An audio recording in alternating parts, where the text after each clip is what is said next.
try to give me a sense, as briefly as you can, in your respective areas, how much fear is there? Is the fear palpable? Is it visible, or is it exaggerated? What's the way people are reacting to this kind of climate right now? Well, in our case in Staten Island, we have seen the spike, I believe in the past year, of more people coming forward, or at least telling us that they know someone who have been a victim of a crime, they have been yelled at racial slurs. And all that we've been trying to do is to make sure that they report these crimes, and we can facilitate that process.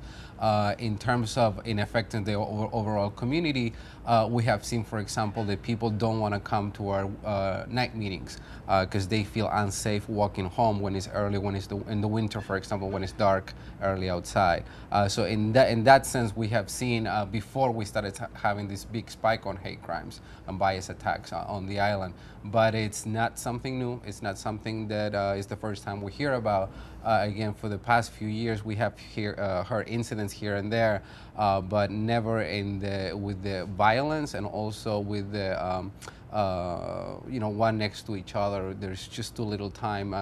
We're having meetings. Happening more frequently, exactly, right after another, right? Exactly. And Walter, as far as what's going on in Central Queens, Jackson Heights, Corona area, what's the feeling you get from the people you interact with in your work about? Are they afraid, not afraid? Are they fleeing the area, getting out? What's going on? Well, not only in Queens, in the Queens area, but as far as like the Bronx, Brooklyn, and all the other boroughs, including Staten Island, it's the same pattern that we've seen people. One, it's they are afraid because they have no documents, so they don't want to go to the police and report the crimes that they being get assaulted, for example. They robbed, they being insulted, and they being abused, actually, not only by the resident anti-immigrant, but also sometimes where they work. They feel like they taking their jobs for the American citizen workers. And that's what, people in this new settlement, they have to take that the kind of attitude from the people in the area. But what our work was been doing, like, know your rights. Even if you're undocumented, you still have some rights. Even if you're not undocumented, you're not going to have problems going to the police and stuff like that. So we've been doing a lot of outreach in our community as far as the Ecuadorian and most of the base Latino community. Now, I would imagine that, and many viewers who know New York City and the relative boroughs, that there would be less or fewer incidents in boroughs like the Bronx, where there are many Latinos and the vast majority are here legally, than there might be in Staten Island, where it's generally perceived as a more conservative, or the most conservative borough, and which also has a very, very large white population as compared to the Latino and or African American or Ecuadorian population. Is there a disparity? I mean, is the Bronx as hostile to these new immigrants as it is in Staten Island? It doesn't seem like it would be.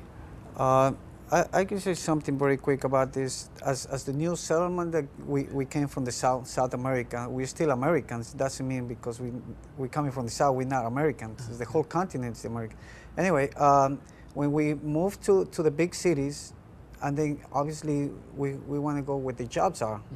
Like that's most of the people that have the money. They have businesses and they require the services. Restaurant workers, you have the maintenance workers as well. So obviously they want to move closer where they work, and that's where they usually ended up renting an apartment, renting a room.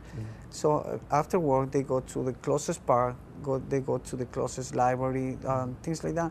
So that attitude or attitude of the new residents of the area, they feel like they taking now our neighborhood.